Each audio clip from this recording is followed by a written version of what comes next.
They're dead, Dave. What, Captain Hollister?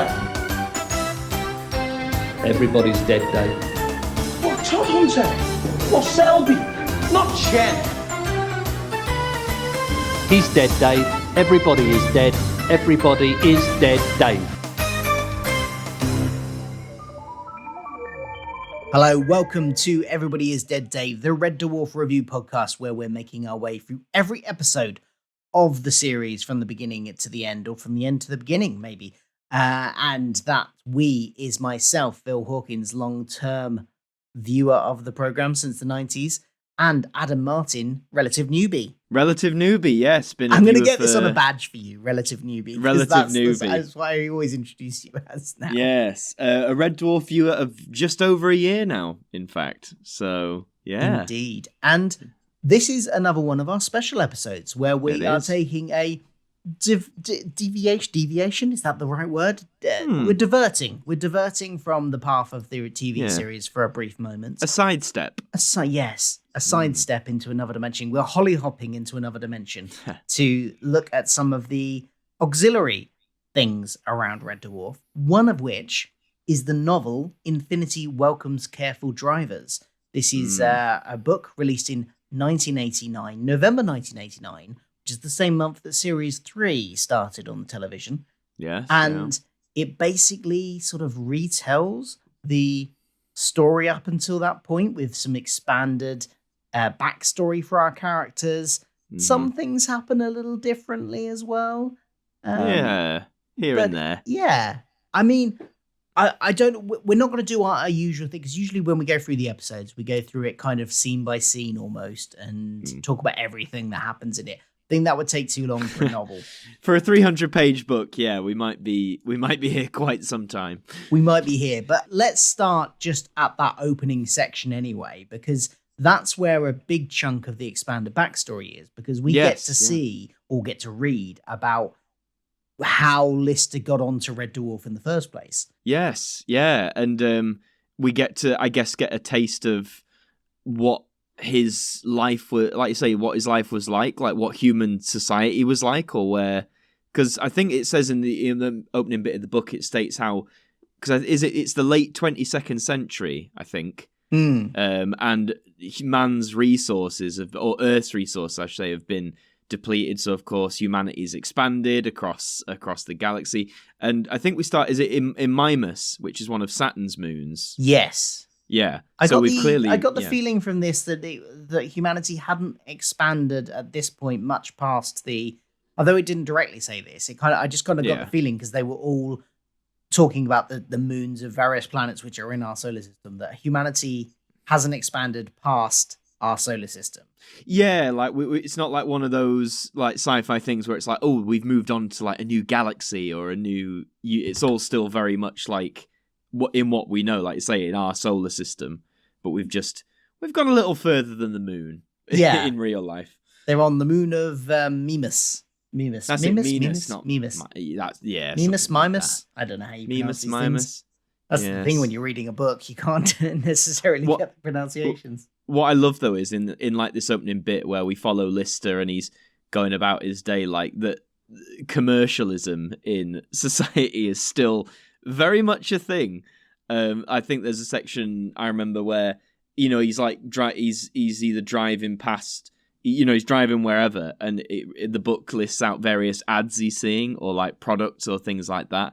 Yes. And it made me think in a way, because there's arguments now, in the early 21st century that commercialism won't be like the death of us, but it is.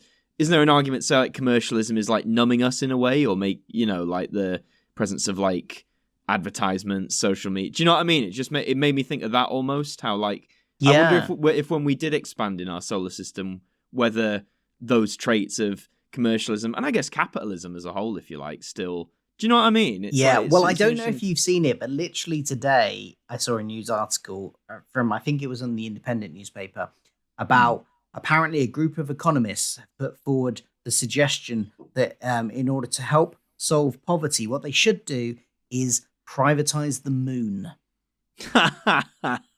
Yeah, that's in the news today. Oh So, boy. yeah, that's the dystopian word. They want to privatize the moon. So, this book probably not that far off with some of its Yeah.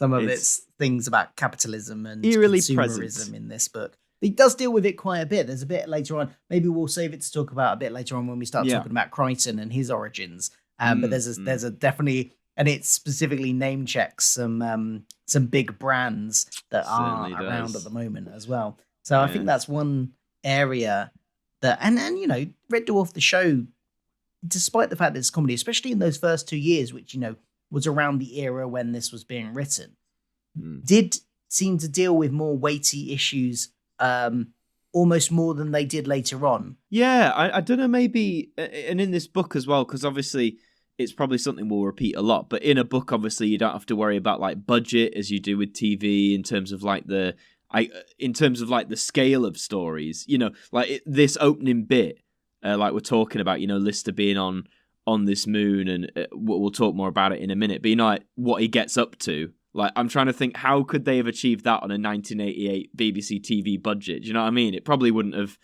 worked I'd argue it probably wouldn't have worked very well, or convincingly might be the better word. No, possibly not. Well, what kind of images were you getting in your head when you were reading the descriptions of this place? Because to me, it was very much like I was imagining, especially with the stuff with the taxi and stuff, that because he's stolen a taxi and is basically working as a taxi driver on this planet to make some money. And I don't know, the kind of visuals I got from the descriptions were very sort of Blade Runner-esque. Yeah, I a lot of neon in my head. Maybe it's that commercialism thing again, because obviously, bright ads and stuff. But yeah, I imagine like a very brightly coloured world. I can't remember if it says it in the book, but I imagine the taxis and everything and that like flying basically, like they weren't ground vehicle. It might have said that in the book, I can't remember. But it's, I guess, very much in my head, it's that sort of cliche view of the future, where it's all hover cars and lots of bright things. And yeah, but very grimy as well, I thought. When it gets to like, when we're not in like the taxi and when we're not like, dealing with the, I guess, the higher aspects of this society, yeah, like later on when he goes to like the brothel and stuff like that, then it's like the opposite. In my mind, I'm going from like, the bright colours and stuff to like you say, like that grimy, dingy, that sort of thing. So yeah, got really different sort of scales in this opening bit for me, at least. Yeah. Lister's backstory I thought was quite interesting because he's just like, he is still from Liverpool. Yeah. And he's ended up on this moon because he was on a drunk night out, I think he said, in London. And he was him and his friends were trying to go to every road on the Monopoly board. And which sounds like a great idea. Somewhere around like one of the things before they reach the end, he gets so drunk he just blacks out and wakes up, halfway across the solar system. Yeah, as you do. As you do, Yeah, and, but a has very to survive. Dave Lister thing to do as well. Absolutely, like that, yeah. That's an episode of the show right there, you could argue. So his whole plan of joining up with the sort of Space Corps and Jupiter Mining Corps and stuff and getting on Red Dwarf is because he thinks, that'll get me home. That's his ticket, yeah. That's his ticket home. And he'll just get on board and then he'll be home, and the mining ship will take its ore back to Earth, and he'll go AWOL, and that'll be it. Pretty much, if only it was that easy.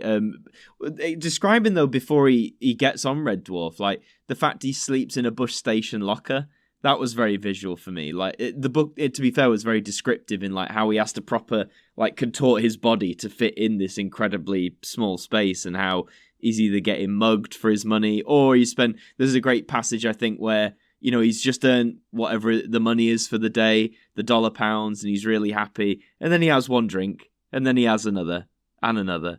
So it's like no matter what he tries to do, he always ends up losing that money, which, as you say, leads him to getting on Red Dwarf. But he picks up a passenger in his taxi, Christopher Todhunter, who I believe the book describes as wearing an obviously fake moustache. Yes, and anybody who's seen the TV series at this point might be thinking, oh, Todhunter, yeah, I remember that character. He's one of the officers on the ship. But as we quickly find out, it's Rimmer with a fake mustache on. And they write it brilliantly though, because I think you don't we don't. Well, the book doesn't explicitly state that it is Rimmer for quite a while. Like after he gets in the taxi, but like I think the way he's written, like when they write out his dialogue and stuff, like you say, it's very obviously you can hear Chris Barry saying it in your head, and I think that's great. Yeah, absolutely. And actually, in preparation, because I read this book quite a while ago now. Yeah. Because we got the books at the same time, and then we had a bit of a misunderstanding, didn't we? We did. Cross wires, because we bought the omnibus edition, which has this and Better Than Life, the next book in. So yes. Adam thought we were doing both of them at once. So I kept on going, "Oh, have you finished the book yet? Have you finished the book yet?" And he's like, "No, I haven't finished it yet." And then he finished it eventually, and I found out he'd actually read both of them. So we could have done it ages ago, but and that's why I finished so much before you did. But I did, and so because it was a while ago that I had read it all in written form, I thought, I'll try and find out the audiobook. And I did find there is a version on, I think it's Spotify and also Amazon Music, which is a version of it read by Chris Barry. It's an abridged version, and it's heavily abridged. I think it was like 2 half-an-hour episodes or something like that. And it's really heavily abridged. But it kind of reminded me of the basic plot beats, so that was quite handy. But I've since found out that was as one that was broadcast in 2009 on Radio 7, BBC Radio 7. But there is a complete unabridged audiobook also read by Chris Barry that was made in 1992. So, and that is 8 hours and 15 minutes. So both are around. I think you might be able to get the other one from Audible, the non-abridged version. So if you want to hear Chris Barry, and he does do brilliant impressions of all the cast, you can go and listen to either of those if you want. If you don't have the time to do the reading. Yes, yeah. Who reads books anymore? Eh? How old-fashioned. I wish I had more time to read more books. Me too. Yeah, I got some for Christmas, and I haven't started yet, and it's the middle of February. But alas, at least you've already read Better Than Life for when we come. At least I've still got to read that. I'll have to skim read it again, mind you. But, you're in for a treat, folks. I think that's a good one. But on this one, so as I say, he picks up what is obviously Rimmer, and as Christopher Todhunter, he wants to go to a plasti droid brothel, which again paints a very seedy.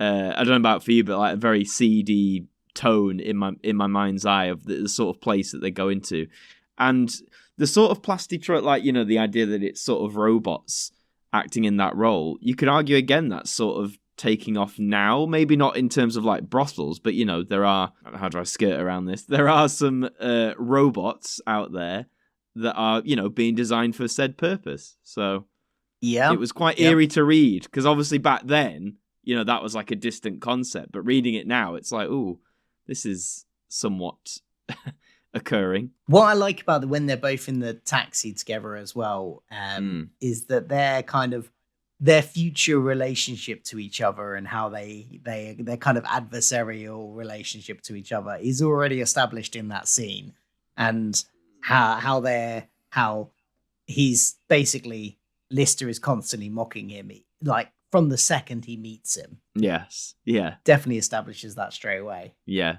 If you know the show, like, then you'll it clicks really well. He signs so after this whole brawl, because Rimmer even is adamant that he's just going to a restaurant. He's not going to a brothel. He just happens to be in the area where all the brothels are. Yeah. But he does end up in one. And is it later when does Lister go in after him? I'm trying to remember now. And I think he goes in after him. yeah, and then as soon as Rimmer sees Lister come in, he's then pretending that he's suddenly realised he's not in a restaurant. Yes, which again, like, you could picture Chris Barry like doing that as a bit, like you can hear his voice doing it, and yeah, it's great. It is good. So we've got expanded backstory for Lister and Rimmer here as well. Not as much for Rimmer, but a kind of just a bit before we saw in the TV series. I kind of got an impression of like what he's been up to just before his friendship with Lister. So friendship, punk mate, what an adversarial type relationship with Lister. Yeah, and it's nice to see that sort of pre-Red Dwarf meeting as well, because in the TV show, I think in that first episode, it's already established, isn't it, that they know each other, that they work together. Yeah. So it's nice to see that all beginning. When Lister goes to sign up for the Space Corps and he finds out that he has to commit to a 5-year-long stint, basically. So that's when he decides he's actually just going to get back to Earth and go AWOL instead of doing thing. One of the lines in it is, 5 long years, he'd be pushing 30, an old man. Oh, Phil. Now, as someone who is just in his mid to late 30s now, I was like, excuse me? An old man? Yeah, an old rude. man. Oh, the folly of you. Nah, age, you know what? Age is just a number, folks. Age is whatever you want it to be. You could be you could feel as young as you do at 24 as you do at 64. So yeah, that's my take on that. Absolutely. We also, this is maybe the first time that we get because this book would have come out towards the beginning of series 3, and I don't think it was until series 4 in the TV series that they changed Lister's backstory with Kachansky to being that he had actually had a short relationship with her. And, yes. Because before that, he'd just admired her and, especially in that first episode, wasn't the whole thing what he actively wanted a relationship with her, implying that there hadn't been one before, if I've remembered that right. Yeah, exactly. And so I think the book must have done this first before the TV series had even changed the backstory to that, where they've had the fact that Lister actually has a very short relationship with Chansky, and then it ends and he's very depressed and about a 5-week love affair. Yes, exactly. So this brings up the subject of the differences between the book and the TV series. I mean, it's a difference which is later kind of retconned into the TV series itself, but there are other differences which aren't, like the captain in this is a woman, not Captain Hollister, different guy. I can't remember the captain in this names now, but it's not even the same surname. So, and there are various events that happen that kind of mirror events of the TV series, but that happen in different orders at different places. So we basically, after this introduction scene and him and the extra backstory, we get effectively the events of the first episode.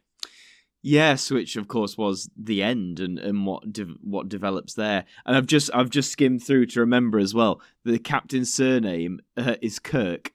Oh, okay. Which of course, for certain Trekkies out there, that might ring certain bells. But very sly joke, very good, Doug, very good Grant Naylor. Yeah. Good. And apart from the captain being different, and I think also the captain just kind of comes across as more competent than the captain in the TV series as well. It's just some of the lines are slightly different, although a lot of the scenes are the same. Like there's the scene where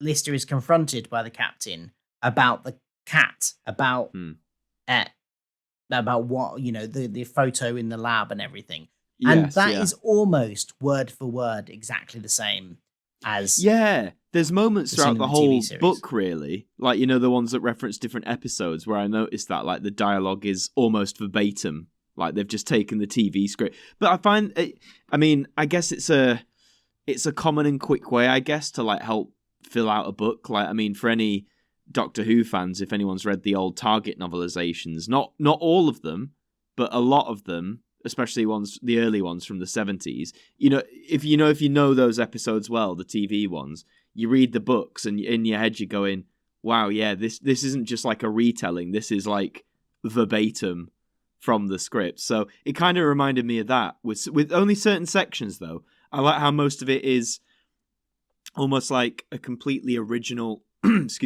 original retelling of these episodes, like still the same events but being described in a different way. Because I think with books, why not go for that? Do you know what I mean? Like, if I want, why go verbatim with a TV script where you're limited by, budget or whatever, when you can still tell the same thing but make it even more expansive? And for the most part, I think this book does that. But then there are those sections, like you say, where they just, for whatever reason, decide to go, we're just going to go with what was on the telly. Well, I think if you've got a good scene and the dialogue, if you've nailed the dialogue already in the episode, and that and it still fits even with the expand, like that dialogue where the captain is confronting Lister, and it's all the, where's the cat? Do you want to spend the next 6 months in suspended animation? Yeah. In stasis, that's it. Do you want to spend the next 6 months in stasis? No. Do you want to give me the cat? No. No. Well picked. The dialogue there is kind of perfect, so why change it, I guess? I suppose so. No, that's a good point. I guess I mean more. I guess the moment, like that moment's a good example where the verbatim, I guess, doesn't matter as much because that's more focused on like what the actual dialogue is. I guess I mean more like dialogue that hinges around, say, if it was concerned around like a visual, as it would in the TV show. Like, why go with the TV version, which is limited by budget, etc., when you could make it more expansive, I guess. Like, yeah, that's just my thought. I know it's all a personal preference thing, I guess. So some people, do you know what? Grant and Naylor could probably have transcribed all of series 1 and 2 in a book, and people probably still would have loved that as well as a story. Yeah. One thing about the cat that we learn a bit later on as well, Frankenstein the Cat, we don't really get much backstory other than that he picked in the TV series, other than he picked it up and smuggled it on the ship. And it seems to be because, he just really liked the cat and stuff. Yeah. But here it's expanded on, and there's a whole plan. And like the photo being sent to the lab was deliberate. He wanted to be caught because after finding out that he is not only signed up for 5 years, he then finds out the ship actually isn't going back to Earth. It's heading even further away from Earth to do some more mining before it goes back. So he is absolutely going to be away for 5 years. So he's scoured the regulations and found like the minimum sort of crime he can do in order to get punished by being sent to stasis. And that is basically to contravene quarantine rules. So, and what I really liked about it was that he doesn't just like go pick up a scraggly cat. It specifically points out that he paid a lot of money to find one with an amazing pedigree, had it completely inoculated, made sure that it absolutely wasn't a danger to the crew, and then brought it aboard just so that he could get caught. And also, he went in trying to find a way to get caught. He did it specifically in a way that the cat wouldn't get caught, because then they would be dissected. So, wanted to save the cat, wanted to keep the crew safe. It's a good moment. It's a very intricate plot for Lister as well, especially like if we're comparing to the TV show, like the early days. Like that, it almost seems like a plot Lister would come up with, but maybe not execute in the best way. But here in the book, like you say it. I kind of like how, this far in, like, obviously Lister in the TV show is a funny character, and he's presented as, a bit of a bumbler and a bit of a slob and things like that. And I think you still get that here, but what I like in this first chunk of the book is that it really hammers in that at the end of the day, he's just a bloke who is far away from home when he wasn't meant to be, and his number one objective is just getting back home. And how, like I say, the lengths he'll go to do. Do you know what I mean? I like how it's established more in this book than I think it ever is in like the first 2 seasons of the TV show. Yeah, definitely. And that he is actually quite a smart guy. He's not thick. He's not thick at all, and he's lazy. But but when he needs to, he can be quite intelligent and work out quite intricate plans. Yeah, absolutely. But again, maybe that's a book thing, because like, as we've said with episodes, TV scripts, they've only got 25-minute episodes, so maybe it's they thought, we can expand on what his wants are, what his goals are. With a book, you can delve into what the character's thinking as well, whereas you can't, you only get what he's portraying to the outside world in the TV series, whereas with the book, you can delve into what's actually going on in his head, which might be a bit more intricate. Yeah, absolutely. That's very good. I love the bit sort of counting down to when the accident happened as well. Yeah, it builds more, because if I remember, again, we watched it over a year ago, but if I remember in the TV show, after he gets put in stasis, the accident just sort of happens. It happens off screen, doesn't it? He gets frozen and then it just kind of and then unfrozen. And that's the transition. There's no, and again, it would have been a budget thing. I suspect if they could have done, they would have done the big explosions and things.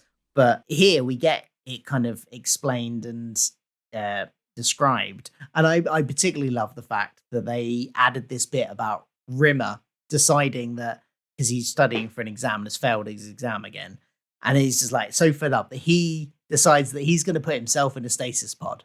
And he almost makes it into a stasis pod. Almost. So close. But not quite. And he only doesn't make it because he stops to comb his hair. Which, again, a very Rimmer thing. Like, that is something he would stop for. I mean, it's so close that his hand is literally on the handle to the stasis unit when the nuclear explosion engulfs him. Yes. Yeah. And the last thing that he thinks about is gazpacho, of course. Yes, and we don't get any explanation of it in the book. But if you've seen the TV series, you know what that means. Yeah, yes. I will. It may or may not get an explanation in Better Than Life, if memory serves, but I can't.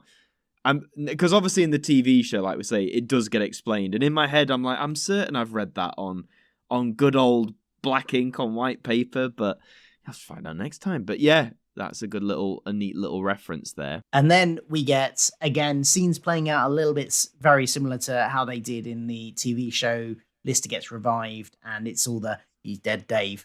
You know, where our title of our couldn't podcast not have that. I know I was on about verbatim stuff, but you can't not have the everybody's dead Dave gag. Definitely has not. To be there.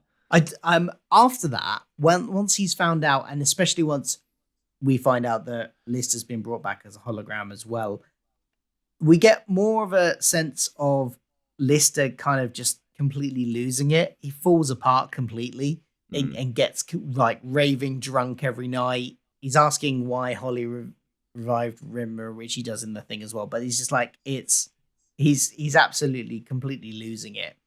Yeah. Actually, no, that's why he revives Rimmer, isn't it? Because Holly only revives Rimmer after a week of Lister, like, just basically being constantly drunk, walking around in a stupor, like, and things like that. So that's why he ends up reviving Rimmer. Whereas I think in the TV series, it happened kind of like Lister was revived and then Rimmer was turned on almost immediately. Yeah, I can't remember it because in the book, I think Holly makes the quip of like, oh yeah, Rimmer's the one who's going to keep you sane. I can't remember if that was the same gag in the show that Holly used. He did say that. Or the same explanation. Well, yeah, it was the same explanation, but there was I think an added bit in the book where the book tells us, the narration of the book tells us, or at least that's what he told Lister or something along those lines, basically implying that,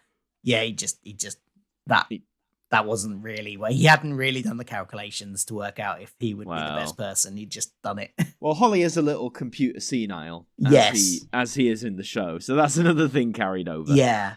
In the earlier parts of the book as well, there are these little scenes with characters that we don't really know scattered in there, which set up a few different things, which I thought were quite nice. So you get the bits, you get some stuff setting up Better Than Life, and its backstory and what it is. People, like when he's on Mimas, it gets a reference. And like the game heads, people getting addicted to it and things like that. Yeah. And then you get also get some scenes about holograms before the accident as well. So you get some sections of the book which set up that holograms are a bit discriminated against.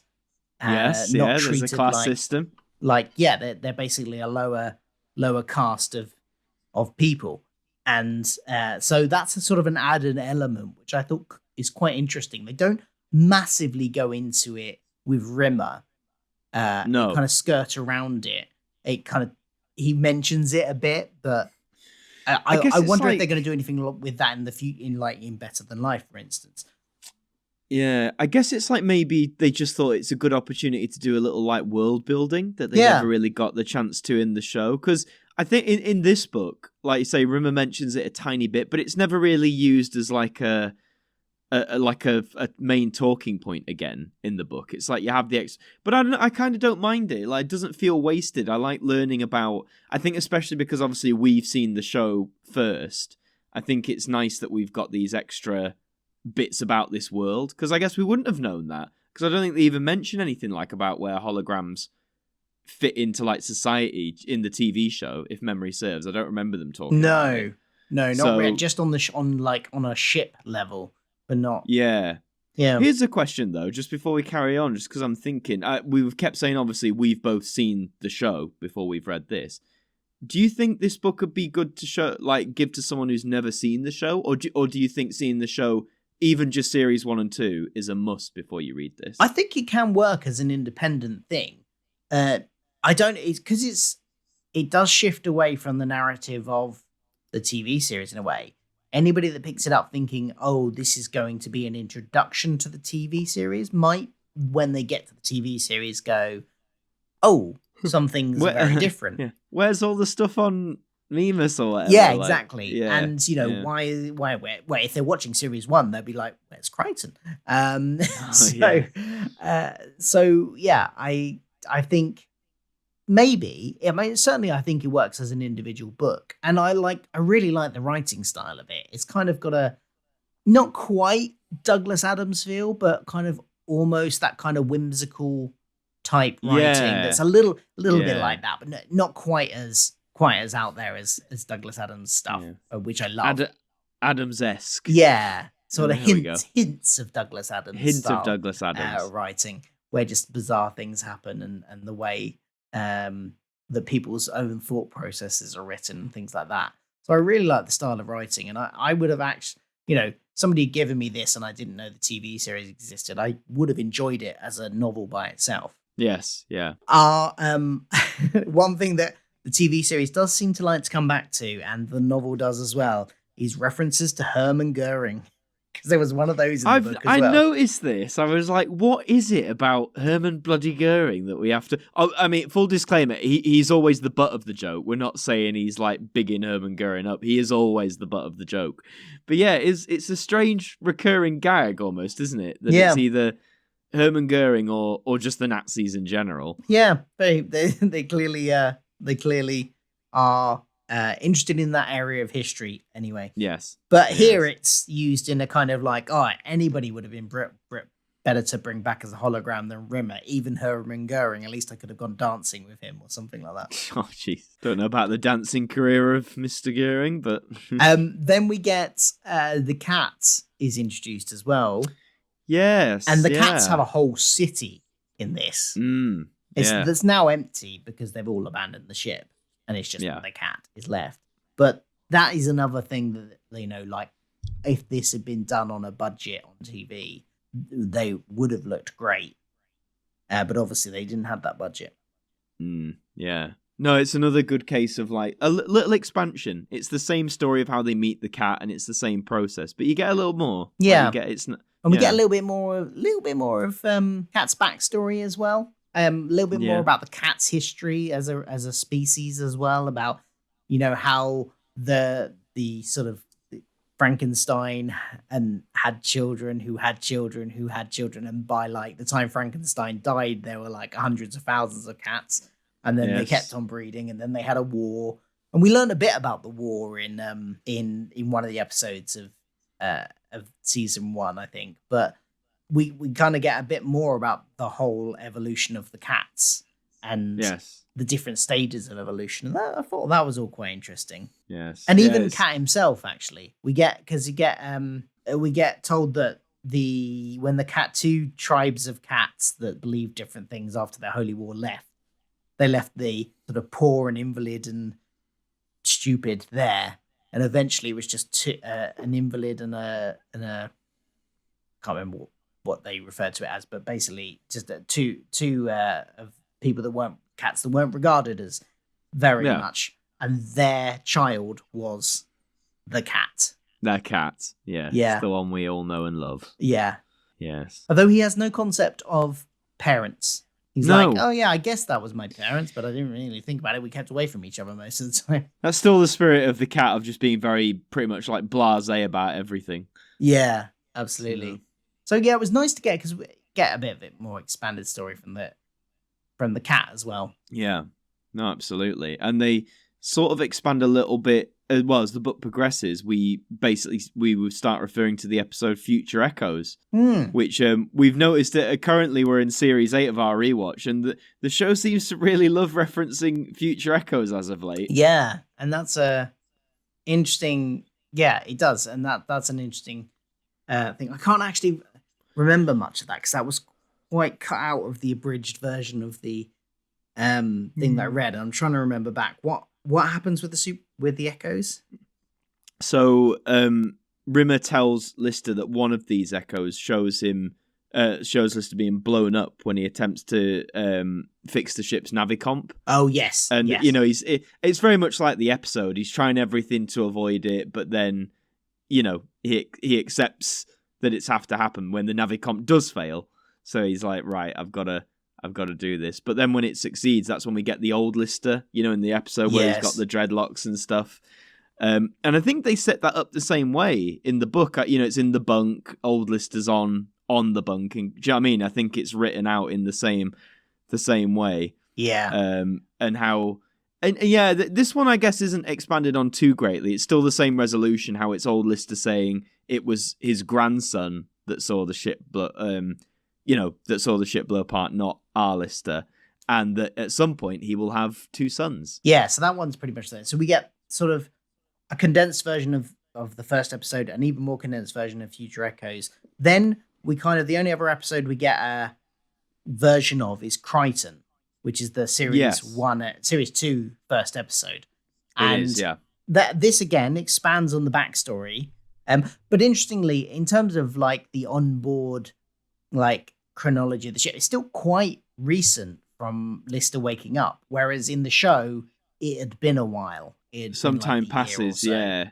All the events in this seem to be condensed, very much. Yeah, it's all like one rolling thing, I guess. Yeah. Well, Crichton gets a backstory, a sort of revision. This is where the commentary on commercialism also comes in, because the Nova 5, which is, we find out the Nova 5 that Crichton was on and serving on, its main task was to make stars go supernova in a particular pattern to basically make a giant advert for Coca-Cola in this night sky.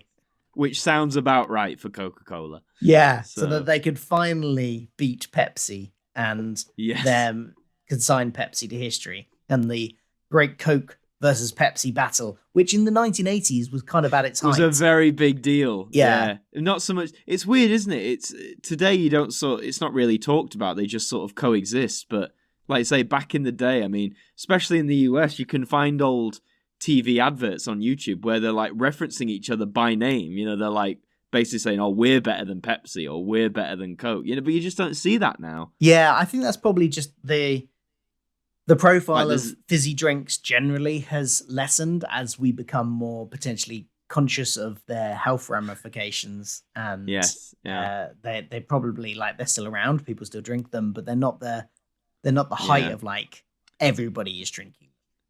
No, and I feel the reference is very much, I think, still in keeping with what Red Dwarf does in the show.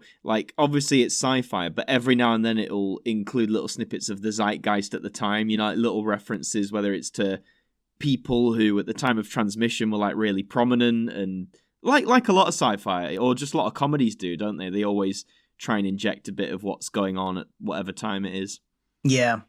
So one of the things that they kind of change here that we didn't get in the original Crichton episode was that the expanded backstory of this is that Crichton causes the crash of the Nova 5 by cleaning the main computer. The main computer, basically, and with soapy water. With soap. Yeah. So he basically fries the computer, which then crashes the ship and kills all the crew. Genius. And he's all like, "Oh yes, I can't believe you don't appreciate me cleaning the computer," and all that sort of stuff. Hey, easily done. Quick side story. When I was really small, right, when I first got like my very first PlayStation. Obviously, it's disc based. I was a very small child, so when a disc didn't play and it was dirty, what did I do the first time? I filled up the sink, filled it with soap, and I dunked that CD right in there because on all the adverts he said, "Oh, you have to clean your discs." Right. So I was like, right, okay. Cleaning in my 6-year-old brain means you have to wash it in the sink. So yeah, don't worry, Crichton. I understand. It's easily done. Easily done. Oh wow, amazing. Yeah, so he's caused the crash. Now this is something that has also been kind of retroactively incorporated into the show because there is a line again, I think in series 7, where Crichton is referencing back to the crew of the Nova 5 or something. And yes. Lister goes something along the lines of like, Crichton, you killed them all. Which is a great yeah, which hadn't been referenced in the show up until that point. So again, I think it's a case of them like taking this thing that was originated in the book and go, now let's roll that into the TV series. It wasn't even a big plot point. It was just like a little throwaway gag as well. And as far as I know, it's not been mentioned again since. But well, we know with Red Dwarf continuity, it changes on a dime. It's that almost is like true. It's almost like they come up with something and then like they'll come up with something else and go, yeah, that we prefer that. Let's just do that. Yeah, and it's after they bring Crichton on board, that it kind of stops being like slightly altered versions of the TV series plots and just goes off in its own complete direction, which is completely different to anything Absolutely. in the TV series. Because they bring the Nova 5 on board and they want to use the it's duality drive, I think they call it. To get back to Earth, which they think they can do in a matter of months. So that's what they're going to do. And suddenly, the next chapter kind of ends with them like with this plan. And the next chapter, they're on Earth. Yes. Yeah. In fact, the chapter is called Earth. Yeah. And so I'm thinking, well, they've taken this in a completely different direction. They've actually gone back to Earth. Amazing. Yes. This is so. I mean, I suppose from a like, this is definitely not the continuity of the TV series. This is a brand new. Think of it as an alternate universe of TV series where events played out differently. But so Lister's in a town like it's kind of like Christmas Town, isn't it? Yeah, I think it always reference It's a Wonderful Life because that's his favorite film. And I haven't seen It's a Wonderful Life in a very long time, but do you know what? The way they described the town of Bedford Falls, like in my head, I was like, yeah, it's that very like comfy, very cozy. Everyone knows each other. Everyone's really friendly. Yeah, you like leave your front door unlocked, that kind of thing. Oh, those were the days when you let your kids play on the street and you had your front door unlocked and all this. Don't do that now, by the way. Would not recommend doing that these days. Yeah, but I was instantly suspicious even before it gave anything away because he's married, he has 2 kids, but his wife is Chrissy Kachansky. And instantly I was like, hold on. Has he just like gone out and married someone with the same name as his ex-girlfriend? Yeah. Or is something else going on here? Then we get to Rimmer, who's rich, has invented the Solidgram, which is kind of like basically the hard light drive from the TV series later on. It makes holograms hard light, they can touch things and things. So this predates the TV show then in terms of like solid holograms, basically, because this was what 1989 you said. Yeah, so before he'd become solid in the TV series. So it's another element that they took from this, I guess, and incorporated in. And he also has a time machine. Oh yes, he's been bringing forward, as you do, his favorite dictators from the past. Yes. So Lister Cup basically works out there in Better Than Life. Yeah, the virtual reality game, which in the TV series was a fairly harmless game. Like it had like Rimmer's psyche ended up screwing it up for them, and making it a bad place to be. But that was just because of his psyche. But in this version of the story, Better Than Life is a addictive thing that can kill you. People get hooked on it, and the game tricks you into not remembering you've even gone into it, so you think you're in the real world. Yeah, it's described very much as like a drug. Yeah, Basically, it's a drug, and people get so hooked on it they never leave it, and their bodies in the real world waste away. And we find out that that's what's happened. They're in better than life. So first of all, Lister kind of cottons on when some words start appearing in his arm, and kind of like where he says it's described as being written in pain, and it turns out it's because Crichton, who is not in the game, is burning his arm in the real world into messages that basically tell him he's in better than life. So he goes and gets Rimmer, and tries to convince him. Rimmer's like life, because better than life tricks you into liking it because staying there because it makes the perfect life for you. But sort of similar to the TV show, Rimmer's mind is sabotaging his own perfect world. Yes. Because he's got a wife that cheats on him and won't have sex with him. And even though she's, he's given himself the perfect, in his mind, wife, because she's a supermodel and stuff, but sort of sabotaged himself. Yes. Yeah. So it kind of works out that and then they go and find Cat. He's living in a big castle filled with a moat filled with milk. And he orders like executions of dogs, cats and dogs, or the dogs are slaves or whatever it is. It's a very, I could see that being Cat's and obviously and female cats who dote over him and his every whim and stuff like that. Yeah, and Lister does convince them all that they're in this game and that they need to leave, but they all have to kind of create their own exits. They all go back off to where they're. And they're going to create their own exits. But when Lister gets there, because it's always Christmas, and he's like, I can't leave my family on Christmas, but it's always going to be Christmas. It's always Christmas in Bedford Falls. And we're kind of left on this cliffhanger where he's basically implying that he's kind of been sucked back in and he's not leaving. Yeah, because he's got it, you could argue he's got it the hardest in a way, because obviously... Yes, like Rimmer's rich and Rimmer's got the materialistic paradise. Cat's just sort of doing his own power trip thing. But Lister's is arguably the most relatable to the reader because it's about, it's having a family. Yeah. It's like having, and you could argue, materialism and all that is great for some, but do you know what I mean? That's what I related to the most. It's like, I thought, well, yeah, what if my partner or family had died for real, but then in this game, I could have them back or, start. And do you know what I mean? I think it very much is that idea of temptation and how much, and it's all well and good us as readers being like, oh, well, we'd escape, we'd never succumb to that. But then in my head, I was like, well, you don't know, do you? Not really. Yeah.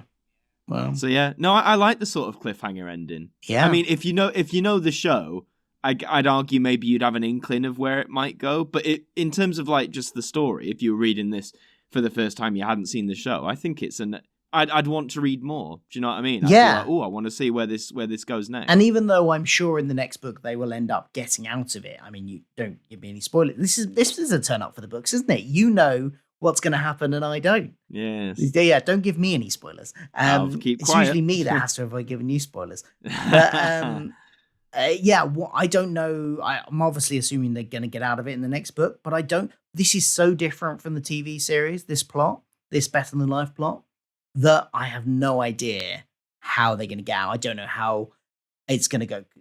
They've clearly deviated massively away from that original TV version of Better Than Life. It's going to be interesting to see how long they spend in that next book. Before we get the resolution. Yeah. Yeah. Well, all I'll say is, Phil, I think you'll like what you read. Okay. I really do. Excellent. I better get started on that so we can record the next review. Before we finish, I was just skimming. I think they also, in this book, they do very quickly adapt a bit of the episode Me Too, where Rimmer creates a clone of himself. Don't they? Yes, they do. They do have that in Which there is, as well. that was it. It's come back to me now, where they do reveal the gazpacho suit thing, because that's in the TV episode. How they Lister resolves it. Chooses where Lister has to choose which one to shut off. Yeah, and then he asks him about gazpacho, and he tells him, and he says, "Oh, but you won't mention it." And that's he says right. Yeah, one of my favourite gags where he's like, I won't mention it, super, or whatever it That's is. right. Like, And they kind of merged that into having happened at the same time almost as the Crichton stuff. Because it feels very quick. It's like, oh, look, we need to do this now. yeah, And because then, doesn't he get the multiple... He creates another Rimmer to help with the Nova 5 repairs. yeah, because he finds the hologram generator on the Nova 5. That's it. Yeah, so it's So, reversed because actually that happens in the TV series. That two That's Rimmers series thing 1, happens isn't it? first in series 1 and Yeah. then Crichton happens in series 2. Whereas it's the other way around in this one. Yeah, I Yeah. remember that now, yeah. I guess maybe they included it in this book just to resolve the gazpacho soup thing, because that had been brought up earlier. Yeah. So maybe that's why they felt they had to include it there. But out of all the like episode adaptations, if you like, it's easily the shortest, I think. Yes. Or it felt like it, reading it anyway. It felt very much like, oh, we've got a new Rimmer, and now original Rimmer doesn't like him, and we've got to solve it, and here's the gazpacho soup thing. And now, moving on. But I've completely forgot that until we were rounding off there, and I thought, no, wait, there is the Me Too bit in there, Yeah. or Me Squared. Yeah, I had completely forgotten about that. Yeah. That wasn't in the abridged audiobook, interestingly. None of that See, was. that's it, yeah. So they must have thought for time, or for whatever reason, it wasn't Yeah, like I say, necessary, it was guess. really heavily abridged. I'm Yeah. going to have to try and check out the 8-hour-long version at some point. But Wow. but not now. Yeah, but yeah, not now. At a later Do better time, than later life time. first. We've got other stuff to get through. Yeah, So but they yes. get that's Infinity Welcomes Careful Drivers, which you can buy. Good title, by the way. It is, Good yeah. title. Yeah, I like that. Very Douglas Adams again. Absolutely. I yes. think anyway, but Yeah. We will do at some point Better Than Life, the book. we shall. I can't guarantee when it will be, but we will do it as we continue Yes. doing these occasional specials, sidetracking from the TV series. Yeah. I don't know. I don't really have a funniest moment from this book. This is one of our usual features we do with the TV series. I don't know about you. Do you have anything that really stood out as a funniest moment? To me, it would probably be when we first learn about Rimmer's fantasy, if you like, in Better Than Life. Just because obviously it isn't shown in the TV show, or like, and just the way it's described, like with the whole how materialistic he's gotten, what he's got, like his wife who cheats on him, the fact he gets his favorite dictators and bad people from history. It just made me laugh because, again, I'm a very like visual reader. Like what I'm reading, if it's written well, I'll have that world in like my mind's eye as I'm reading it. Yeah. And I could see Rimmer's world so clearly, and I just found that very funny. So yeah, probably Rimmer's fantasy was probably my funniest moment. That's from cool. This book. The whole Better Than Life section was the most interesting bit of the book for me because it was new and I didn't know where it was going. So that was quite interesting. I think that was the same for me. The best bits of the book for me were the completely original stuff. Yeah. Nothing wrong with adaptations of TV episodes, but I think when you're reading an adaptation, your mind subconsciously is like, I have seen this before, or like I know what's going to happen. Whereas with the beginning and the end, like I say, that completely divulges it, and it makes it a lot more interesting. Definitely. And what about, do you have a favourite character out of it? It's Lister for me. Yeah, me too. I think just for like we said, just the way he's written, like he's written to be a lot more competent, a lot more intelligent, while still maintaining that sort of bumbler, slobbish. Nothing's lost from what you see on TV. I think he doesn't feel like a new character. He just feels like a more fleshed out character. And yeah, just what he stands for, and like the whole Bedford Falls thing in the Better Than Life section. As I said, I found that very relatable. So yeah, it's Lister for me. Yeah, definitely agree. It's for you as well. Yeah, for pretty much the same reasons as well. It was good to see, like you say, he doesn't betray what the character is on TV. It just adds more layers to it, which is nice. Yeah. And hope. Hey, in the TV show, say we're on series 8, maybe it will still in the TV show. Who knows? Yeah, maybe. We've got quite a way to go. What about mark out of 10? How many scutters out of 10 would you give this book? Ooh. This see, like you say, because I've read the whole omnibus, I'm being like, differentiate, start point, end point. I would give this, I'd give this a solid 8. That's my gut reaction there. I'd give that an 8. It's a very solid, It's a solid book, as we said. The great bits in particular being the beginning and the end, like all the new material. Still feels like the world of Red Dwarf fleshes out Lister, and and fleshes out all the other mains with their like fantasies as well in the Better Than Life section. And the adaptations of the TV episodes are solid enough. Like, obviously they're familiar, but they're not boring to read. Do you know what I mean? I didn't get to it and think, oh, this is the Me Too bit. I'm just going to skip that. It was still fun to read. Yeah. So yeah, no, for the first Red Dwarf book that was published, I think it's a solid start. Definitely. What about you? Yeah, I gave it an 8 as well. I think it's a really funny book, just an interesting book, quirky book, and I like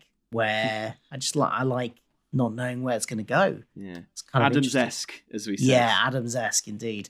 Interesting. Something I've just read is that because we read this in the omnibus edition, which has both and Better Than Life in one volume, and apparently, according to this, that was a corrected and or expanded edition. So there might be differences to if you've got the just single volume version. Maybe there are differences in there. I don't know. If you know what the differences are, do let us know in the comments. I'd love to know what was added for this or what was corrected. Yes. Interesting that this is the problem when there's like multiple editions for books, isn't it? It's just like you don't know. It's hard enough with the TV show, with extended editions and because haven't we found with one episode that like I can't remember if it was you and me or maybe one of our guests. Somebody watched the extended edition of an episode and then somebody watched the regular version.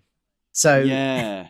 Was that wasn't all of Back in the Red? Could be. Like on my Blu-ray, I think they were all extended episodes. Because I can't remember which scene it was. Yeah, and you were talking about scenes that I hadn't seen, and I was like, you were just like, what are you talking about? But yeah, so it's hard enough with DVD. You think with books, we're gonna have to do like count the pages of each version. Yeah. Oh, yeah. But no, solid book. Good first start. Yeah. Well, we will get around to Better Than Life and the other novels in the Red Dwarf universe as well. There are more. So we'll get around to them eventually. But in the meantime, do subscribe, follow us on Twitter, which is @AllDeadDavePod and all that sort of stuff for more episodes of us just going through the regular series as well as the occasional special. Adam, where can they find you on Twitter and the internets and stuff? In all the interwebs. Well, on Twitter, it's Adam Martyn AMTV. You can follow me there. And on YouTube, it's just Adam Martyn with a Y. And I've shifted recently. I'm making more like documentary style videos at the minute. So the uploads aren't as frequent, but I'm hoping that the uploads that do come are, a bit more weighty and hopefully still interesting. So if you like that sort of stuff, then come and check me out there. But what about you, Phil? Excellent. You can find me on Twitter @CultureFilter, but filter is spelled PHILTER. It's very clever. Very good wordplay. And you can find my YouTube channel, which is just Philip Hawkins, which I do all sorts of things about Doctor Who and Star Trek and the MCU, basically any geeky pop culture that I like on there. And of course, you can also buy merchandise with our cartoon faces, our cartoon holographic faces on, because we have H's on our foreheads. That we do. And our show logo on as well. So I'll put the link to that in the description in the YouTube version of this. So yeah, come and get a mug down with our cartoon faces in it. We all love a cup of tea. You need a good I'm a sales pitch now. You all need a good mug for your cup of tea, right? Well, our mugs are pretty good for having a brew out of. Trust me. Absolutely, the best tasting tea out of our mugs. Absolutely. Guaranteed. All right. Well, we'll see you for another episode soon. Goodbye. We shall. See you later.